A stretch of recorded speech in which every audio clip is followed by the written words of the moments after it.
Pronto. Evangelho de Lucas, capítulo 25, versículos... Evangelho de Lucas, capítulo 10, versículos 25 a 37.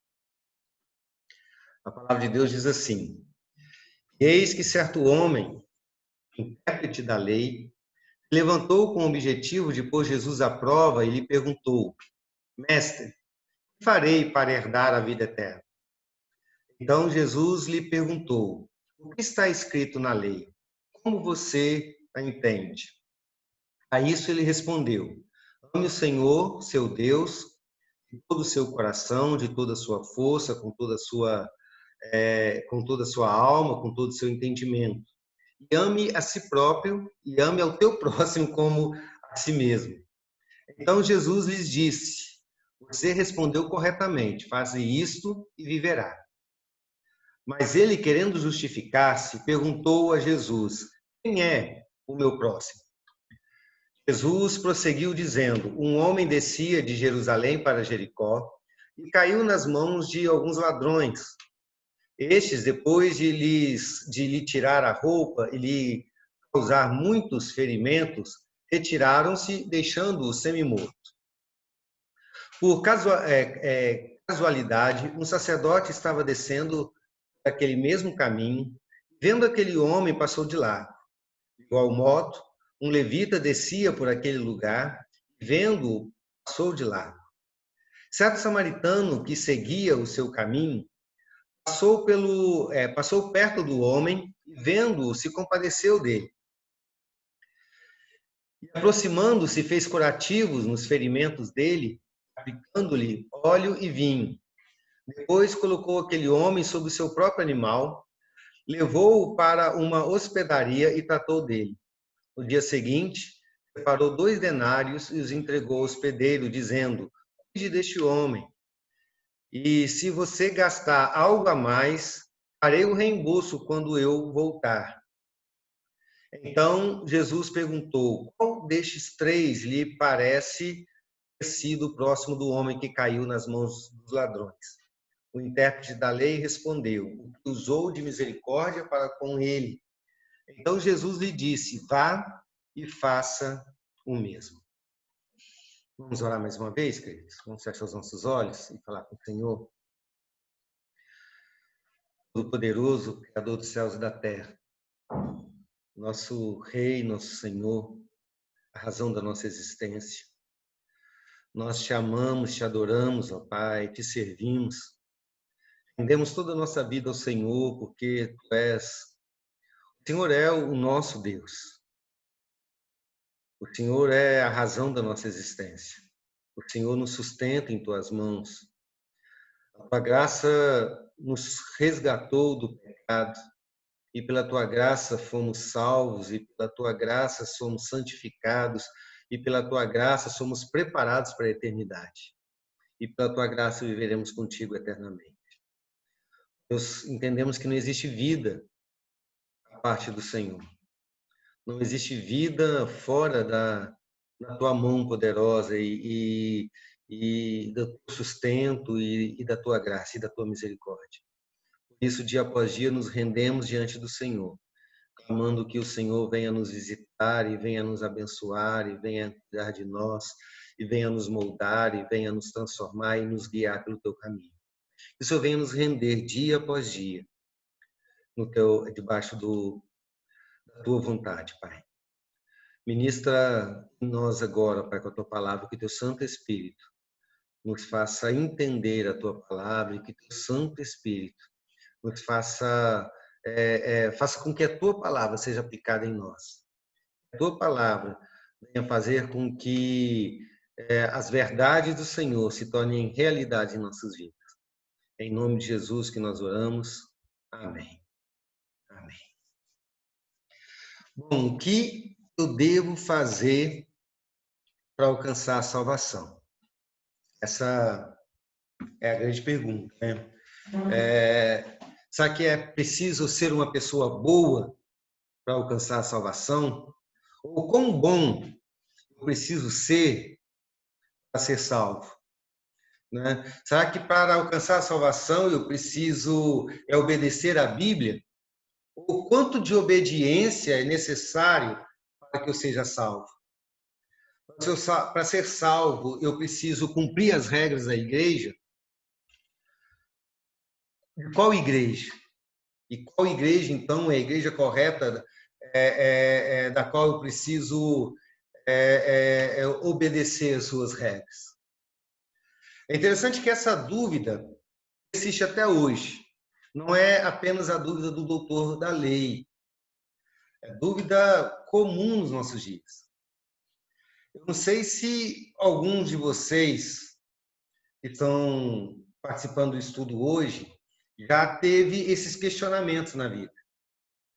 Um dia já se perguntou até quando, até onde eu preciso ir, o que eu preciso fazer, o quanto basta. Dizer, quantos já ficaram inseguros para saber, em saber se o que já fizeram, até onde foram, se é ou não o suficiente?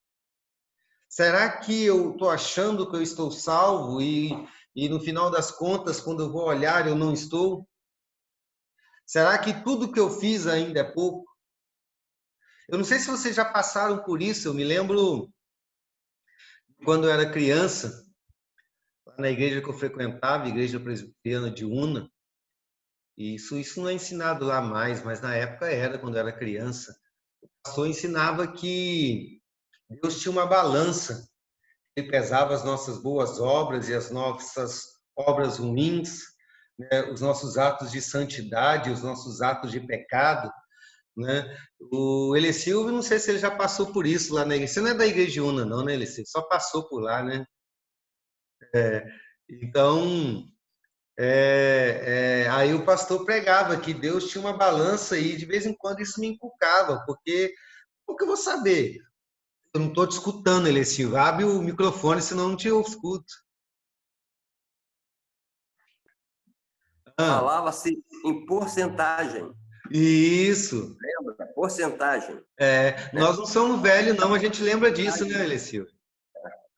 E aí a gente ficava meio complicado, porque mesmo que falasse para mim, não, tem que ser 50%. Mas quanto era 50%? Porque eu não sabia de tudo que eu tinha feito, né? E se o que eu fiz é certo, se o que eu fiz não era errado, isso dava uma insegurança muito grande, né? O temor, a incerteza de se eu vou ser salvo ou não. É triste porque para muitas pessoas, eu diria, para a maioria das pessoas, isso continua sendo uma dúvida, sabe? A maioria das pessoas ainda tem vivido esse questionamento, né? Será que eu estou salvo? Será que eu não estou salvo? Né? São pessoas que fazem uma mescla entre a crença em Jesus Cristo, a certeza de que nós somos salvos pela obra de Cristo, mas mistura isso com a obrigação de fazer alguma coisa para alcançar a salvação. Essa é a grande questão. Por um lado, essas pessoas dizem, eu sou salvo em Cristo, mas por outro lado, eles dizem, olha, eu preciso fazer alguma coisa para alcançar a salvação. O que às vezes a gente chama de Cristo mais alguma coisa. Como você é salvo? Eu sou salvo através de Cristo e mais as boas obras. Cristo e a aceitação de uma doutrina. Cristo e o cumprimento das regras da minha igreja. Né? Essa crença é antiga, é a mesma crença dos cristãos judaizantes a quem Paulo se opôs veementemente nas suas cartas, principalmente nas cartas de Gálatas, na carta de Gálatas, que nós já estudamos aqui nas quartas-feiras, né, quando estudamos sobre salvo para a liberdade, e a gente debateu muito a respeito disso, né, dessa dúvida que oprime as pessoas. Aí você pergunta para o cristão, você tem certeza que você vai para o céu? Ele diz, pastor, eu não tenho certeza. Aí eu pergunto, mas por que você não tem certeza da sua salvação? Ele diz, mas eu não sei se eu mereço. Aí a minha resposta é, você não merece, então você está no inferno. Porque você não merece mesmo. Né? E eu fico imaginando como que uma pessoa pode pode adorar o Senhor, pode servir a Deus, pode ir ao culto, sem ter a certeza de que estará com Ele na eternidade. Pode declarar um amor por Jesus, sendo que esse amor não é eterno na mente dessas pessoas. Né? Eles não vivem uma certeza de um relacionamento. É mais ou menos a diferença de um relacionamento conjugal entre pessoas que confiam um no outro. Você pode se entregar e confiar de que aquilo é eterno, e aquelas pessoas que têm um relacionamento conjugal, mas desconfiam um do outro. Então, nunca a entrega é total, nunca a entrega é plena, porque pode ser que essa pessoa esteja mal intencionada comigo, pode ser que esteja me traindo, pode ser que ela acabe com o casamento. Então, é sempre um pé aqui e outro lá. E muitas pessoas vivem isso com o Senhor. Não é possível adorar a Deus plenamente sem ter a certeza da salvação. Né? Então, essa é a grande dúvida que paira sobre esse estudo. Né? E Jesus, então, nos ensina essa parábola para falar que o problema desse questionamento, o que eu tenho que fazer para ser salvo, é o próprio questionamento. A pergunta está errada. Né? O problema desse questionamento é a mera suposição de que o homem seria capaz de fazer alguma coisa. Esse é o problema. Não é nem a questão, não é nem a resposta. A principal questão é a pergunta. A pergunta está errada. Então você não pode conseguir uma resposta certa numa pergunta errada. Você precisa fazer a pergunta certa. É por isso que Jesus não responde simplesmente para aquele homem. Ele perguntou: o que eu preciso fazer? Jesus falou: não, você precisa da graça. Jesus não fez isso porque a pergunta dele era específica: eu preciso fazer alguma coisa. A pergunta foi errada e por isso Jesus conta essa parábola para mostrar para ele que o problema da pergunta era na própria pergunta. Ele precisava perguntar certo, mudar a sua pergunta. E Jesus então conta a parábola do bom samaritano, eu prefiro chamar de a parábola da graça, e começa com a história de um judeu ferido.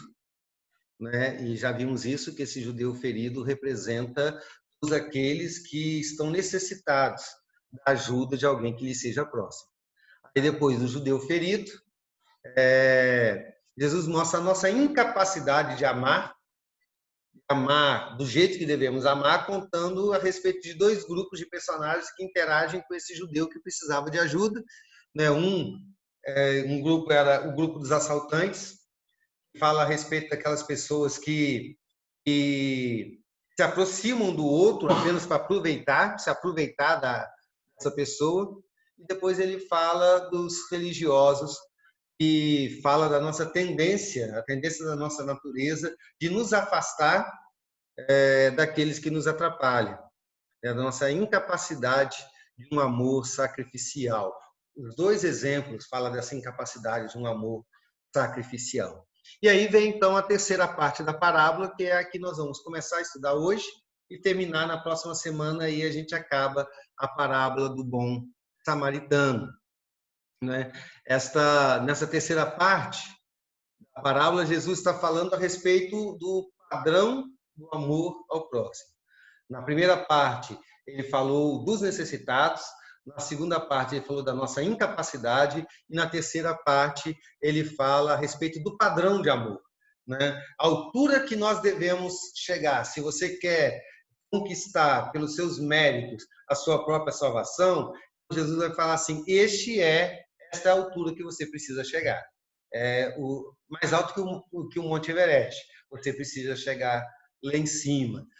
Para mostrar esse patamar que é alto demais, essa montanha que é alta demais para nós, ele nos apresenta um outro personagem, que é o samaritano. E nesse samaritano, Jesus faz uma virada radical na história. Ninguém que estava ouvindo aquela história ali, naquele contexto original, de imaginar que Jesus fosse falar a respeito disso. Hoje, que a gente conhece essa história, e nós estamos aqui no no Brasil, a gente não entende a cultura da época, não vivemos aquela cultura, então é fácil entender que Jesus colocou o ladrão, colocou os religiosos, depois coloca o samaritano. Para a gente não existe muita mudança aqui, mas para os ouvintes, os primeiros de Jesus, isso foi uma mudança de mentalidade radical, por dois motivos. Primeiro, porque na lógica judaica, depois da passagem do samaritano, do sacerdote e depois a passagem do levita, o próximo que iria passar seria um judeu leigo. Essa seria a escala de valores: o sacerdote, o levita e o judeu leigo. E o segundo motivo que afastava as pessoas de imaginar que Jesus, impedia as pessoas de imaginar que Jesus iria falar do samaritano, é que é praticamente impossível você ver um samaritano naquela estrada, sabe? Era raro você ver um samaritano naquela estrada, porque dificilmente eles ousariam passar por ali. Eles não eram bem-vindos ali. Aquela estrada saía de Jerusalém para Jericó. Era uma estrada muito usada pelos sacerdotes. Um samaritano não era bem-vindo naquele lugar. Havia uma rixa histórica entre eles, uma rixa mútua, e por séculos e séculos e séculos de batalha. Os judeus consideravam os samaritanos como pessoas religiosamente impuras. E os samaritanos não ficavam atrás em relação aos judeus. Alguém sabe a origem dessa briga? Por que os judeus e samaritanos se odiavam tanto? E quem eram os samaritanos? Alguém pode me falar? Eu vou esperar a resposta.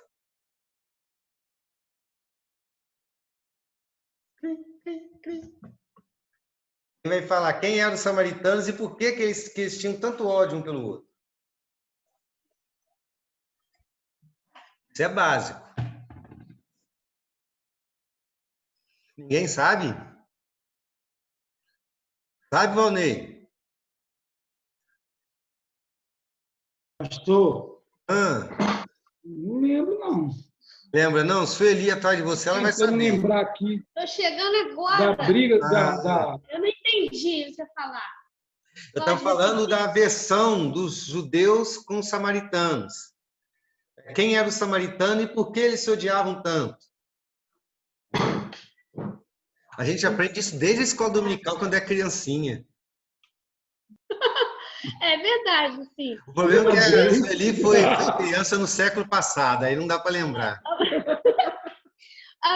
Eu sei que eles eram, né, não se davam, os samaritanos e os judeus, mas o motivo eu não lembro, não. Lembra, não? Ninguém lembra, ninguém se habilita?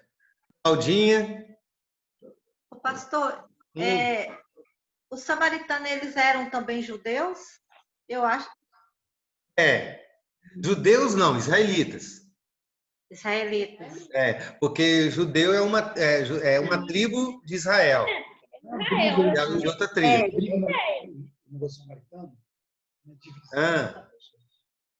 Não, é que eu tinha essa, né? É israelita, exatamente. Era do mesmo povo.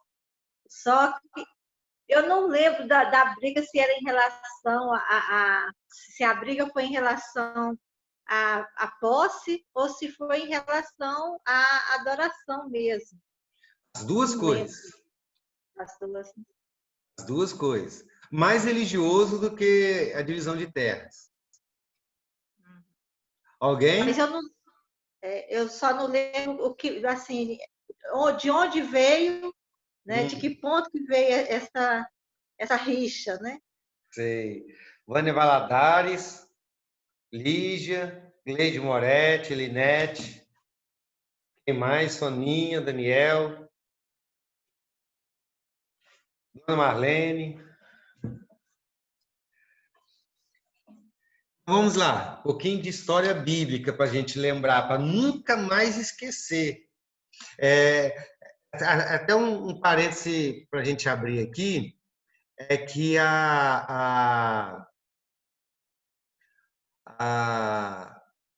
Você ia falar? Ah, sim. A história bíblica, a história bíblica mesmo, não estou falando apenas da história, mas as narrações bíblicas, mas a história bíblica, a geografia bíblica, é muito importante a gente estudar, porque tudo que está escrito na Bíblia ela tem um contexto. Quando a gente entende o contexto, a gente vai entender melhor o ensino bíblico. Por exemplo, nessa parábola, tem tudo a ver, é essencialmente importante entender o tamanho dessa briga. Não é uma briga de vascaíno contra flamenguista. A coisa é muito pior. É muito pior do que vascaíno contra flamenguista, né? Vamos contar a história. Tudo começou no início, mais ou menos nos anos 930, antes de Jesus Cristo. Então, você vê, é quase 1000 anos a história. 1000 anos atrás, antes de Jesus contar essa parábola que começa a questão da briga deles. Israel era uma nação só, formada por 12 tribos, todo mundo sabe, né? Com a morte de Salomão, Roboão, o seu filho, assumiu o trono de Israel e, numa atitude impensada, quando as pessoas vieram pedir para diminuir os impostos, ele aconselha com os mais velhos dão um conselho bom para ele, mas ele vai aconselhar com seus amigos, os seus amigos dão um conselho ruim, dizendo para ele aumentar ainda mais os impostos e tal. Então, das 12 tribos, 10 se separam. E aí, então, a nação de Israel se transforma em duas nações, né? O reino do sul, chamado de Judeia, e com a tribo basicamente a tribo de Judá e a tribo de Benjamim, e a nação do norte, que tinham 10 tribos. É por isso que eu falei que eles eram israelitas, mas não eram judeus, porque os judeus é da tribo do sul. Então, a linhagem de Davi continuou governando o reino do sul, Judá. E outros reis foram nomeados para o reino do norte, né? Aí o que aconteceu? Além dessa divisão, né, que não foi uma guerra tão grande assim, começou a haver uma ameaça de guerra, mas não durou muito, porque Deus falou para Roboão não perseguir Jeroboão, porque Deus tinha dividido a nação, né? Mas aconteceu que Jeroboão, que era rei de Israel, então, da nação do norte, né, ele resolveu estabelecer um templo para cultuar o Senhor, porque o templo de culto ficou em Jerusalém, que era a Judéia, né, que era o lugar sagrado. Então, ele ordena fazer um templo em Gerizim, no Monte Gerizim, para ali adorar ao Senhor. É por isso que a mulher samaritana pergunta para Jesus: aonde que eu vou adorar? Em Jerusalém ou Gerizim? Né? Porque Jeroboão fez o templo ali em Gerizim. Além disso, ele também ordenou vários sacerdotes que não eram da tribo de Levi, de outras tribos, o que era também proibido na lei. Então, ele descumpriu a lei religiosa que Deus havia dado para os judeus de duas maneiras: construindo um outro templo, que Deus falou que apenas no templo que ele ordenou deveria se cultuar, porque tudo naquele templo representava Jesus, e ordenou outros sacerdotes que não poderiam ser ordenados porque não eram da tribo de Levi. Então, contrariou a Bíblia. Então, eles começaram a ser visto como falsos religiosos pelos judeus. O tempo passou, mais ou menos 200 anos depois disso, então, mais ou menos 720 a.C., a Síria invadiu a nação do norte, Israel. E eles dominaram Israel, e nesse domínio eles pegaram os israelitas e levaram para várias nações que eles haviam conquistado. E pegaram povos das outras nações e levaram para Israel. Isso era uma estratégia dos povos ali da Síria para diminuir o peso da nacionalidade desse povo, aquela coisa que o judeu tinha de minha nação, minha terra e tal. Então ele misturou o povo e E o povo de Jerusalém, então, de Israel, da tribo do norte, começaram a casar com pessoas gentias de outras nações, o que misturou a raça, né? Se tornaram uma raça mestiça, por isso que eles eram chamados de meio-israelitas, né? É uma raça mestiça. Não foi apenas isso. Além disso, os samaritanos, agora misturados com os povos gentios, começaram também a adotar os cultos dos gentios. Eles misturaram o culto de Deus, de Israel, o Antigo Testamento, com o seu templo errado, com os seus sacerdotes errados e com os cultos dos gentios. Então, eles fizeram uma mescla de um culto que era um sincretismo religioso, né? Um pedaço daqui, um pedaço dali, um pedaço de cá, né? Ficou um tipo de religião que não era nem a religião judaica, nem era a religião dos gentios, era uma religião própria deles. Então, todo judeu considerava os samaritanos como um povo apóstolo, um povo que havia abandonado a Deus, que virado as costas para o Senhor.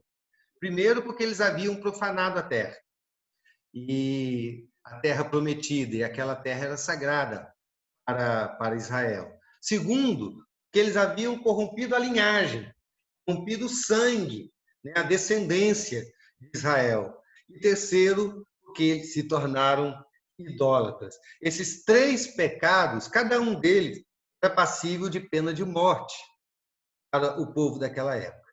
Era muito grave para os judeus. Então, eles consideravam os samaritanos piores do que os gentios.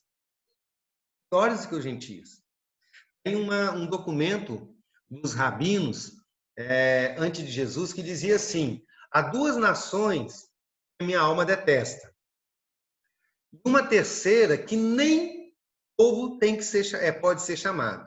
Ou que nem ao menos pode ser chamado de um povo. Primeiro, os moradores de Seir, os edomitas, uma nação gentia, os filisteus, outra nação gentia, e o povo todo que habita em Siquém, que eram os samaritanos. Então, ele dizia, os povos gentios eu detesto, mas os samaritanos eu não posso chamar nem de povo. Um outro documento rabínico, eu li vários, mas eu só tirei duas coisas para passar para vocês, dizia que um judeu não poderia ser condenado à pena de morte por matar um samaritano, porque a morte era condenado com a morte. Matava, devia morrer, mas se você matasse um samaritano, você não ia morrer, né? As pessoas de Jerusalém odiavam tanto os samaritanos que quando eles iam para Galiléia, porque ficava aqui a Judéia, aqui Samaria e a Galiléia em cima. Ao invés de passar reto, eles davam a volta atravessando o Jordão, o Rio Jordão, para chegar na Galiléia só para não passar em Samaria, né? Samaritanos, eles eram publicamente amaldiçoados na sinagoga todo dia. E todo dia era feita uma oração clamando a Deus para que os samaritanos não herdassem a vida eterna. Não dá para imaginar o tamanho do ódio que os judeus tinham pelos samaritanos. E os samaritanos também odiavam os judeus. Porque no ano 130 a.C., João Hircano, que era um rei de Israel, da Judéia, invadiu Samaria e destruiu o templo do Monte Gerizim. Isso para os samaritanos foi a maior de todas as afrontas. Então, você não consegue imaginar a relação de ódio que eles tinham. O templo de Gerizim, que foi destruído pelos judeus, nunca mais foi reconstruído. E ainda assim, o povo samaritano continuava adorando ali em Gerizim, dizendo: aqui é o lugar certo de se adorar. Então, eram dois povos irreconciliáveis. A gente não consegue imaginar o nível de rivalidade que existia entre eles. Sabe? todos aqueles que estavam vivos nos dias de Jesus, logicamente, já haviam nascido dentro dessa rivalidade. Eles já haviam nascido entendendo que os samaritanos são piores do que judeus, do que os gentios. São mais imundos, são inimigos de Deus. Se você estuda, olha um pouquinho como é a paixão daquela região pela sua religião, né? Os cristãos ali na Palestina, minoria, mas principalmente os judeus, os palestinos, como eles amam a terra, como eles amam a sua religião, como eles amam o seu Deus, a ponto de matar por causa deles. Até hoje, imagine naquela época. Então, era uma rivalidade de morte. Não era simplesmente não gostar de um flamenguista. Tinha a ver com querer que ele vá para o inferno. Tinha a ver com querer que Deus punisse essa pessoa, né? Eles eram piores do que o imundo. Sim, Daniel? Pastor, eu estava até lendo, foi ontem, quando os israelitas eles pecam com as filhas dos malbitas. E eles se misturam com elas e adoram os deuses deles e etc. Né? Então, isso aí começou nessa época também. E eu tô vendo que o povo de Israel era um povo de misericórdia, era um povo extremamente teimoso. Duro de coração. Só fazia coisa errada. O tempo inteiro, ou estava Arão ou Moisés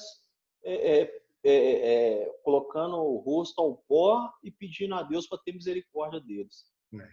Né? Então, aí eu estava vendo, então essa cultura, a grande separação, eu acredito que já começou desses pecados lá atrás. Isso.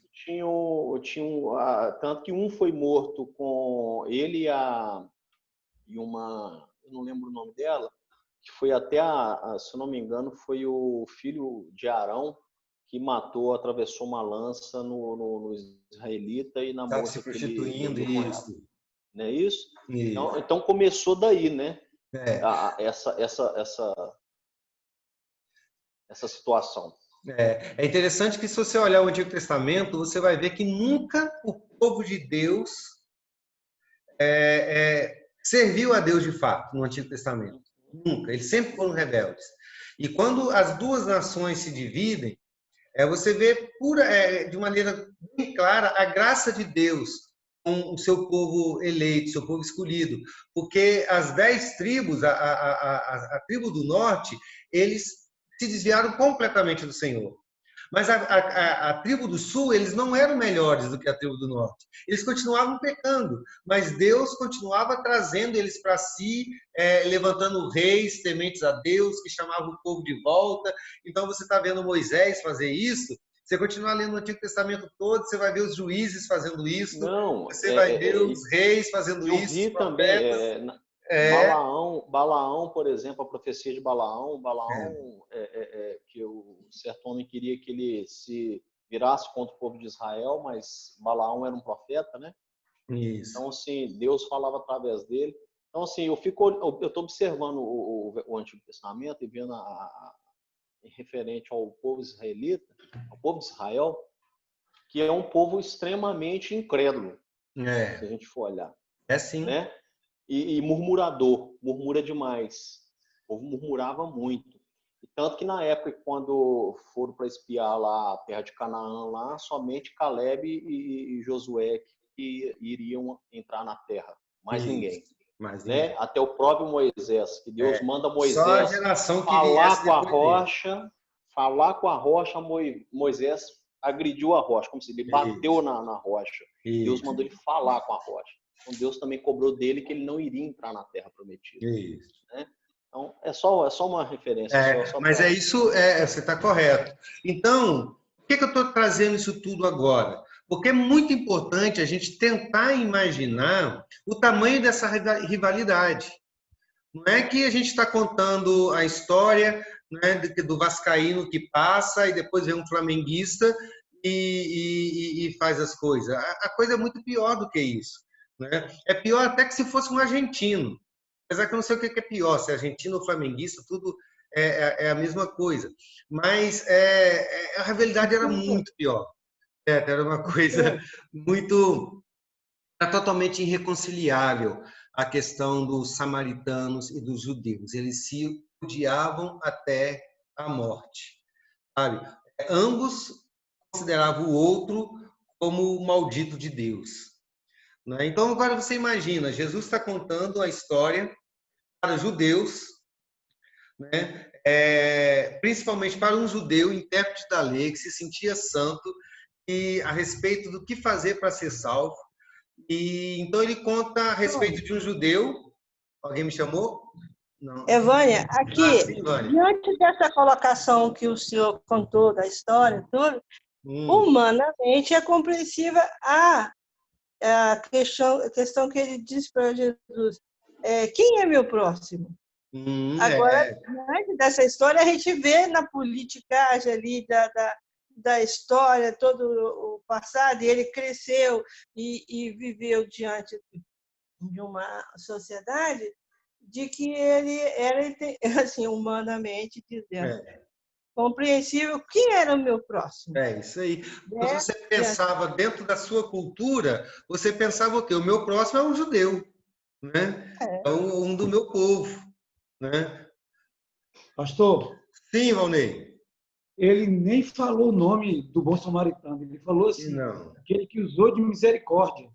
Depois que Jesus faz a outra pergunta, né? Quem é que foi o próximo? Ele nem falou foi o samaritano, foi aquele que usou de misericórdia. Ele não ia falar o flamenguista foi o herói da história. A rivalidade era tão grande que nem assim ele usou o nome do bom samaritano. É isso mesmo. Esse é o diabo. Então, imagina o que foi isso na cabeça desse cara. Ele é um doutor da lei que julgava um samaritano como impuro, né? Pior do que um gentio, pior do que um descrente. Então, aí, o judeu é ferido, são 2 religiosos que conheciam a lei, e seria, então, o próximo do homem caído, né? Eles não ajudam. E aí, o que acontece? Vem um samaritano, né? Só mencionar o samaritano, eu estava lendo um comentário do livro Parábolas de Jesus, Parábolas de Lucas, melhor dizendo.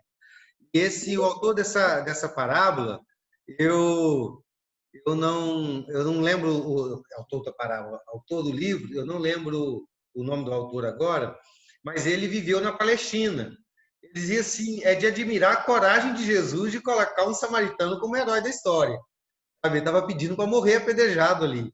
Isso poderia facilmente acontecer, né? Mas Jesus é o autor da história. Mas ele poderia morrer fácil ali, né? Mas, pastor, sim, Valnei. Jesus só dava na cara dos caras. Batia na cara. O negócio dele se você chegasse mansinho, ele te abraçava, mas não chegava com um tupete alto, não, que você ia tomar, né? Era desse jeito. Autoridade, né? Eu estou pensando aqui, gente, o cara era autoridade, o cara conhecia a lei. Ele sabia tudo ali. Ele foi lá para ver se Jesus ia cair na dele. Quando ele chegou lá, Jesus deu na cara dele, porque ele ficou aonde que ele ia. E agora, o que é que eu vou dizer? O que Pedro fala depois nas suas cartas, quando ele diz assim, que Deus ama os humildes, mas despreza os orgulhosos, né? E os soberbos. Então é isso, aquele que chegava humilde, Jesus acolhia. Aquele que chegava de tupete alto, ia apanhar. Era sempre assim que acontecia. Sim, Daniel? Só uma colocação. Eram 12 tribos e as 12 tribos eram irmãos. A verdade é essa. Congregavam todos descendentes de um único que é Israel. Exato. E as 12 tribos, cada tribo tinha sua função e acampava ao norte, ao sul do templo. Isso durante o Êxodo. Durante o Êxodo. Isso. Exato. Então, o que acontece? É só um pensamento, né? Como eu não cheguei lá ainda nessa parte que você citou aí, mas eu entendo que o quanto o pecado ele afastam as pessoas de Deus, né?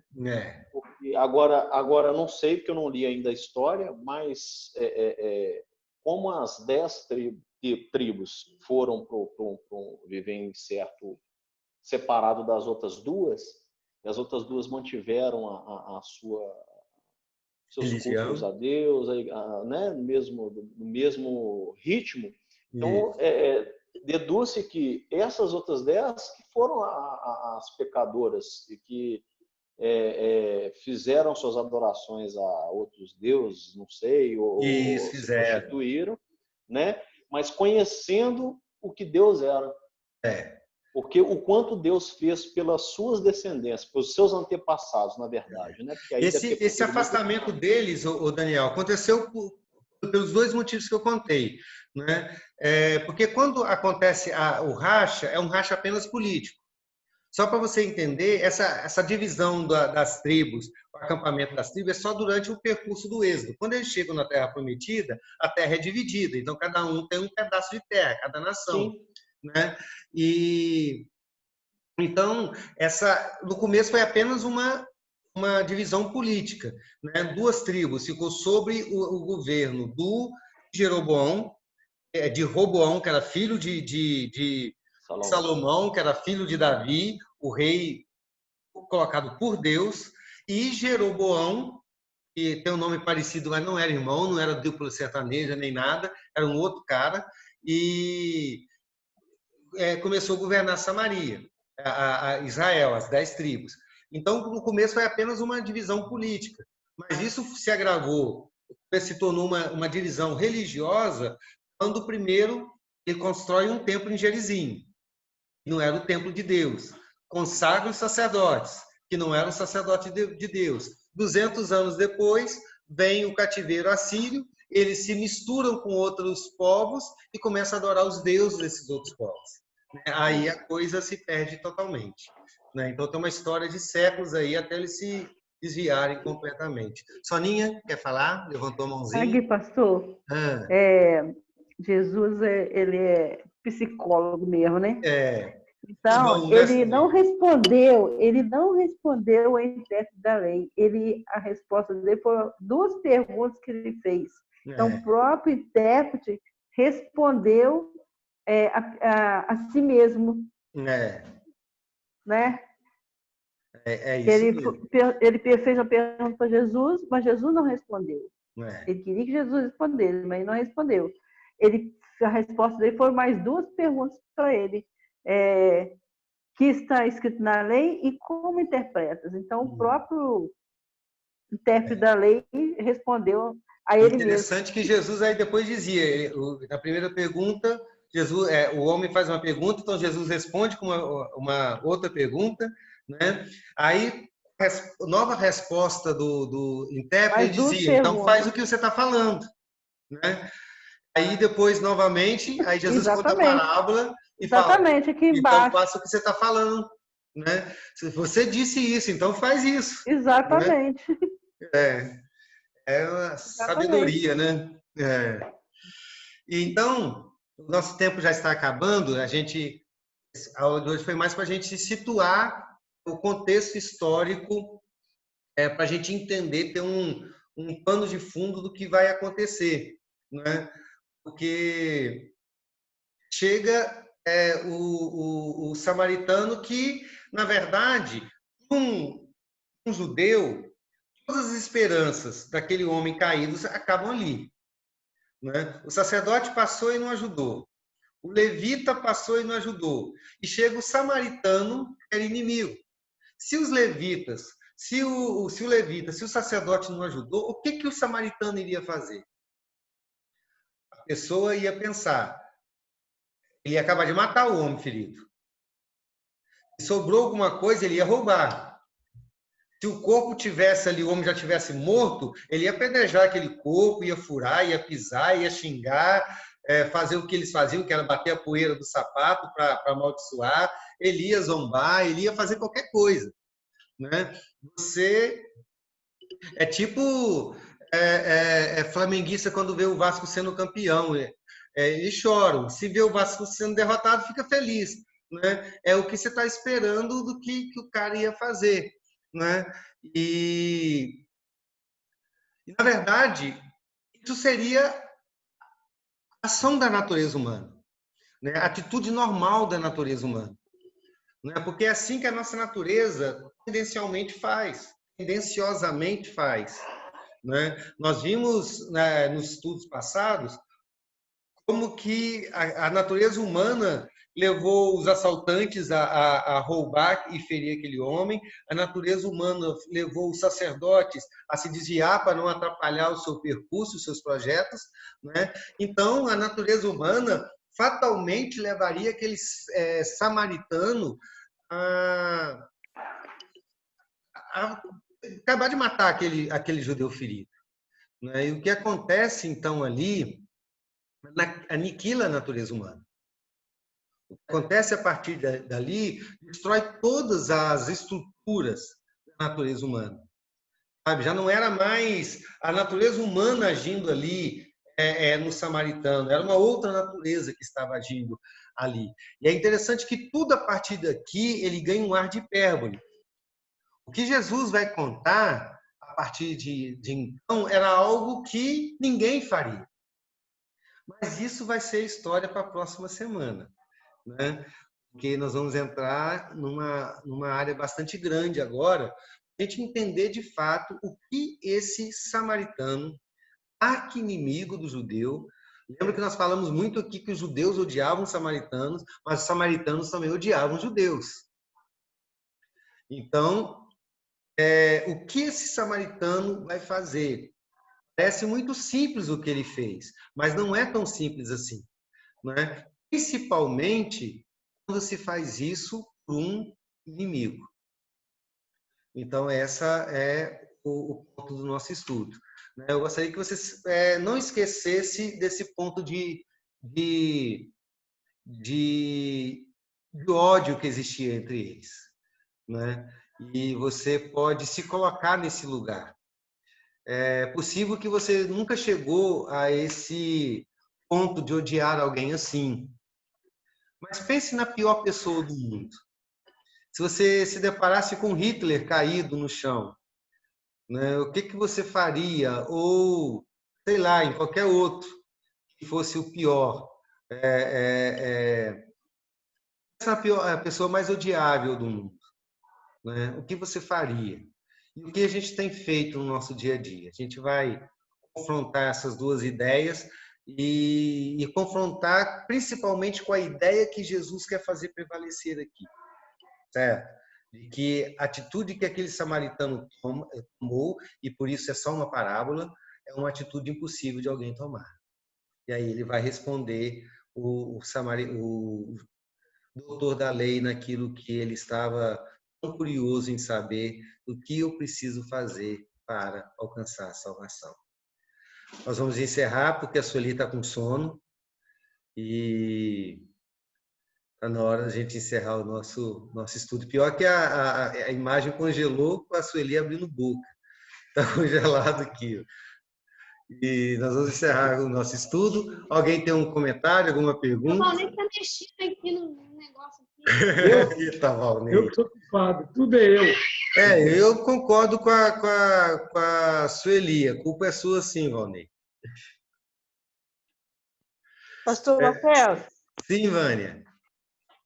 O que eu achei interessante nesse estudo é porque sempre que a gente ouve um pastor fazendo uma palestra, foca na parte ali do samaritano que acudiu a pessoa, foi lá, levou na hospedaria, cuidou daquela pessoa. E não na parte desse diálogo de Jesus com o doutor da lei. Então, eu estou achando assim, muito interessante essa parábola e no segmento que está sendo bem colocado, entendeu? E para mim está tendo assim uma visão diferente, uma novidade para mim, porque sempre eu via lá focada nessa parte. e não no diálogo desses dois. Bom, graças a Deus. E é porque, na verdade, a parábola ela nasceu do diálogo, né? Então a gente tem que entender o diálogo para entender a parábola, né? Então, tá bom. Mais alguém? Nós iríamos um pouco mais à frente hoje, mas como a gente teve que gastar mais tempo para entender esse litígio que existia entre eles, e é fundamental para entender a parábola, a gente gastou mais tempo que esperava, mas foi necessário e foi muito bom para a gente firmar o nosso entendimento, né? O Daniel, que está lendo o Antigo Testamento, então ele vai ver toda essa rixa acontecendo, né? Então não se esqueça dessa intriga, e semana que vem nós vamos então entrar na história do samaritano, entender toda a força dessa parábola e dessa... esqueci a palavra que eu usei agora há pouco, coisa exagerada. Hipérbole que Jesus usa, né? Que Jesus usa várias hipérboles. A ação do samaritano é hiperbólica, é exagerada, para a gente entender a grandeza, a nobreza da atitude daquele samaritano, entender o quanto distante nós estamos desse padrão. Na verdade, o padrão não é o samaritano, o padrão é o próprio Cristo. Certo?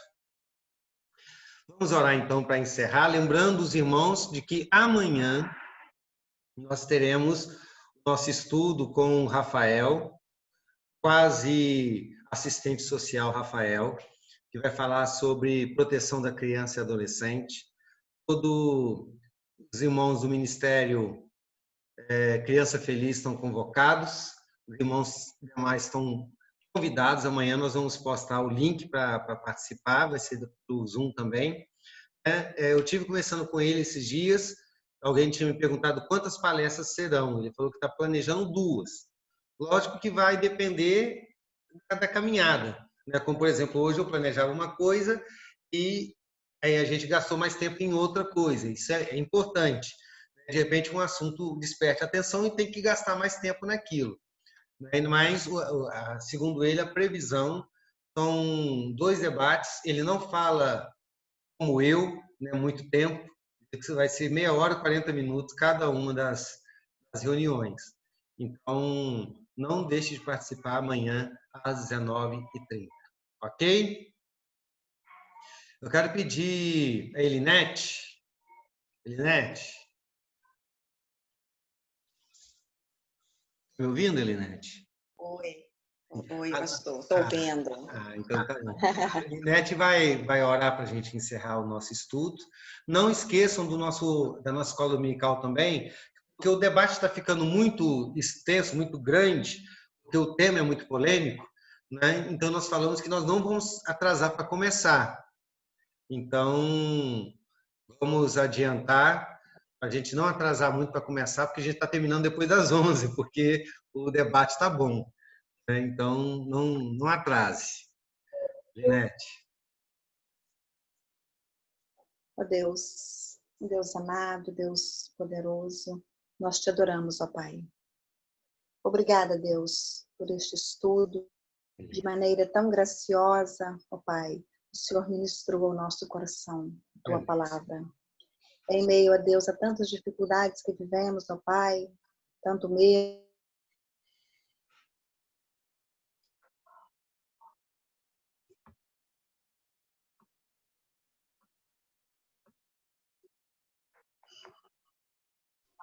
o nosso único e verdadeiro Deus. Muito obrigada, Pai, por esse estudo. Muito obrigada, Pai, pela transmissão tão maravilhosa feita pelo nosso pastor Marcelo. Que o Senhor instrua, Pai, o nosso pastor a cada dia. Muito obrigada por tudo, ó Deus. Em nome de Jesus, o nosso Salvador, que oramos. Amém. Amém. Amém. Deus nos abençoe, povo de Deus. Boa noite. Boa noite. Boa noite, pessoal. Boa noite, gente. Esqueci de